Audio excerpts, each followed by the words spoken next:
Hello বন্ধুরা, এই যে দেখতে পাচ্ছেন আমার কত সুন্দর পর্তুলিকা ফুল হয়েছে, 9 o'clock যেটাকে বলে।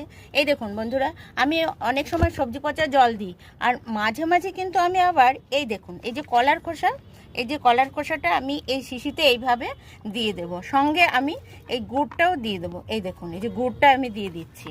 দেখুন পুরনো যে কলাটা পচে গেছে এটাও কিন্তু আমি এটার মধ্যে দিয়ে দিচ্ছি। বন্ধুরা এই দেখুন এই যে কলার খোসা, এটা ভরপুর পটাশিয়াম আছে, ভিটামিন সি আছে, ভিটামিন বি আছে, এবং এই যে দেখতে পাচ্ছেন যে আমি গুড়টা দিয়েছি, তার মধ্যে ক্যালসিয়াম, ফসফরাস এবং আয়রনও আছে প্রচুর পরিমাণে। তো এই গাছে ফুল ফল সমস্ত কিছু আসার জন্য ভীষণভাবে এই তরল সারটি উপকারী।